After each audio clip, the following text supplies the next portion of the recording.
We have a few minutes for some Q&A. Remember when we started this, we said we want you all to ask questions and stuff.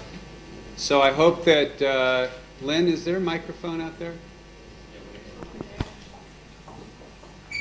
So Lynn will come out and we'll give further questions out there. No, I think You can pick up our mics, I think. oh, there's one. We got a second one. Perfect. So here's what I'd like to ask Sean. You were in the meetings. You were in the discussions of why you were going to become a technology company. Sort of, and from where I sit in this world today, I see it all the time. You see it constantly at the directory companies. What I've seen is that newspaper companies and radio companies out there in the world, they do not believe they are in the business of technology.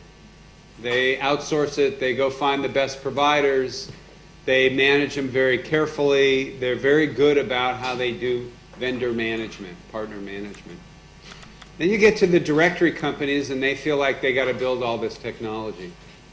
Give me some of the inside. What's scoop. the mindset? What's the mindset? What was the driver? What is it that they don't, they never would buy a printing plant and buy a paper mill and create ink for the book. Why did, as soon as they got into this technology space, they had to be in the technology business? Well, it's a fair question. I'm not sure I can fully describe it. Yet I think it was simply fear. Right? It was this race to be the provider, to the small business, small and medium-sized business. And the technology generation, the fear was that you wouldn't have access to the technology, right? That somebody else would be developing it internally, whether it be another Yellow Page provider, and the vendors wouldn't be there to supply it for you. The markets worked out differently than that. Right? And that the vendors are there, and they are providing the services, and so it's just different than.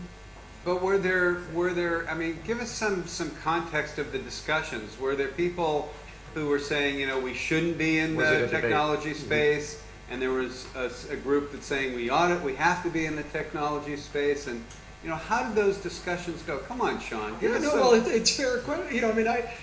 For me, I will say that I wish I knew then what I know now. Were you the outlier in the room, or? No. I was the one pushing. We need to be in the technology space. Okay, so it's your fault. It was but I mean, absolutely, it was a matter of. Lynn, where's the mic? Yellow Page companies back then, anyway, there were high barriers to entry. Right? In order to get into the Yellow Page space, you had to produce a book. You had to distribute that book on the streets. You had to generate all the advertising. You had to do all of that. Right? So high barriers to entry. As we moved into the technology realm, technology was seen as the barrier to entry. So you wanted to create our own barriers to entry. That's right. That's right. Okay. Greg, you had a question. Yeah, it's related to this question you're talking about now about. Can you hold the mic up? Technology. Yes. Blue suede shoes. Technology. Anyway, so I talked to a independent sales channel executive who was saying their technology platform gives them a competitive advantage against directory publishers and other local media companies that are pulling together lots of disparate solutions from myriad vendors. The integration allows them to sell their product for less, do a better job with fulfillment and ROI, and that simply can't be matched when you're outsourcing video and search marketing and SEO and social, et cetera, et cetera, et cetera.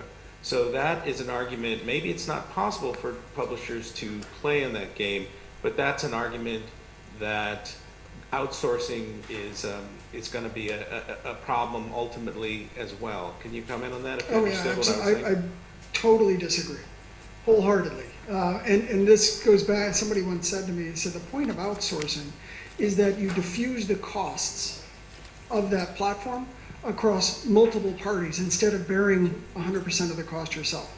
So take Matchcraft as a case in point. We've got 24 clients. those 24 clients are investing, let's say it's twice as much from a margin perspective, 1/12 then, what they would if they were to develop that internally. All right, so outsourcing, the point of outsourcing is to diversify or diffuse the costs associated with the development of that platform. And I can promise you, in the vendor space, the margins aren't high. Let's talk further about margins. You made the point that I think at this point recognizes that the days of 50% margins are gone, or if there even are 50% margins anymore. How does the world look in a historically high margin business when the margins are halved or some portion of the historical levels? I mean, how does the business look organizationally? How does the sales channel look? How do you get the cost back in line with margin? You must have thought about this challenge at RHD. I have, and certainly you just look at the companies as they are today versus what they were back then. They're not operating at 50% margins anymore, right? And I think we're going to hear from Zap Group later today or tomorrow, whenever that is. But I think Zap Group's done some transformation themselves. Many Yellow Page companies have. So we're seeing that, as I understand it, the other markets may be a bit more ahead or further along in that progress than this market. Okay, but I guess the question I'm really asking is a sales channel, the large feet on the street sales channel, is the cost of that sustainable in a future business where it's a lot of third-party products, a lot of outsourcing? Most of your customers have large-scale feet-on-the-street sales forces. So Yeah, no, I mean, absolutely, I think it's sustainable. So does Reach Local, right? And Reach Local is purely a search business, search social. So yeah, I think it's sustainable. It's a matter of adjusting your expectations associated with it. Sid? We have a question? Yep. So Sean, is it fair to say that your company kicks in after the sale is already made to the customer?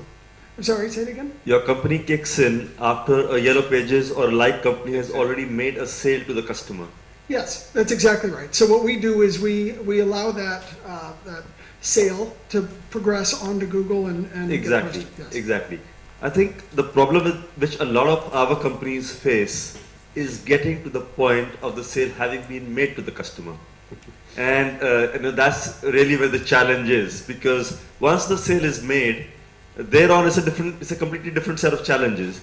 As they say, technology is a great leveler, and so is outsourcing. The problem is, we can try and do it ourselves and spend X percentage and try and do it and outsource it, 1/12 the cost.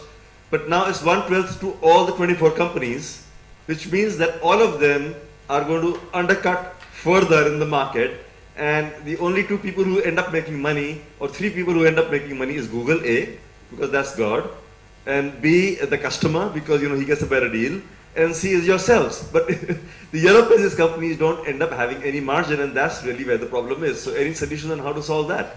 Well, yeah, and that's a fair question. I will tell you that like I mentioned before, we have 24 clients in 21 different countries. Right? They're not competitive with each other necessarily. So it's not a matter of undercutting each other using the same platform. In fact, there's very few countries where we have multiple clients that exist today. But I think you, as a Yellow Page provider, more so as a local marketing consultant, provide a very valuable product and service to the small business. And there's plenty of margin in that space for you to be operating effectively. It's not selling search and search only, though.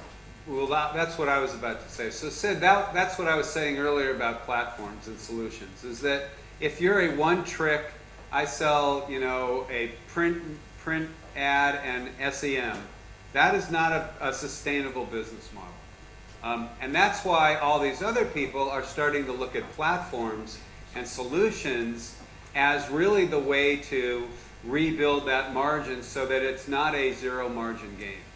It's not easy to do that. You have to earn the trust of that merchant. You have to demonstrate that you delivered on the media value proposition first. If you don't deliver on that, they're going to throw you out like they're going to throw anybody else out. But then if you can do that, and then start to add a solution. Maybe it's a calendaring solution or a scheduling solution that starts to build that, build in more connections into that business. Or maybe it's a point of sale solution. I think the point of sale guys, just as margin is only from where you stand, right? The margin for this industry, looking at search engine marketing, doesn't look as good as what they used to have. So there's a real reluctance to move that way. But if you're sitting in the point of sale business where margin is 5% and I can sell search engine marketing for 12% margin, wow, that looks pretty good. So, margin is all relative to where you stand. And so I think this whole world is going to open up to these sales channels that find a door in and then build solutions around that are dependent and connected in ways that merchant really relies upon that business. And that's how you have sustainable, barriers to entry, lower your churn, all that stuff. It's And the not margins are better on selling. platforms than. That's right. It's not selling a one trick. Here's my Yellow Page ad and here's my SEM product. There's an argument that can be made to use search as a loss leader, Right. right? To be very competitive in your search offering, and then to sell ancillary products around that, whether that be Yellow Pages or video or whatever else at much higher margins. When you were at RH, wasn't search, a search customer buying SEM was retained higher and bought more products. Yes. Right? Yes. So even if you lost or made no money on SEM, you made money on that customer because they were buying SEM. That's right. That's right. All right, I have a final, there's a question, and we're almost out of time, but, this is a good Let's get one more dialogue, here. So, Sean, you've been on both sides, Donnelly, and now your own company. Yeah. Perhaps you can address the issue of education when it comes to salespeople, because you have a product, like I have a product, and I have many Yellow Page clients. When you walk in and you're trying to get something through, and you're dealing with a Dex Media with 2,000 clients or salespeople, if that's what they have today. I'm not even sure that's true anymore. But can you address how you overcome the education process to really get that embedded in the sales people's minds, that you are something to be sold, along with all the other things that they have to do? Yeah. Good question, and really a softball. We have actually recently launched in the last 9 months a training department. So we now provide training to our clients. We now have an online training portal for our clients to use as well. When you're using our products, we will come in, we will work with you on training your sales channel, training your training staff as well. So a train the trainer approach, so that you can then go through your organization and ensure that you're getting the support you need from the sales reps, from the sales leaders, from the organization overall. We've got 5 trainers on staff that either come from the Yellow Page market or understand it very well. I would say that, in the business I'm involved with, we have trainers, we have online training and all that stuff as well for the sales reps to use Buzzboard, which is a sales tool. But what we see is that the real weakness in the entire ecosystem is the sales management level. If you get the sales managers on board and engaged, they'll make sure the reps get it. They'll work that. But if you have unengaged sales management and that layer, it's like pushing a rock up a hill. It's very difficult. And that's really, I think, the challenge in all of these industries, whether it's the point of sale sellers, whether it's the directory sellers, whether it's the newspapers, there's that level in the middle of sales management where they're maybe looking for their pink slip or their buyout option or their retirement, and they're not going to spend the time to really learn this stuff because it's, they're basically halfway out the door. And that's a very fundamental challenge for this industry and all these industries, is that layer of sales management. Until you have their engagement, and we see this all the time. We get a sales manager who loves Buzzboard.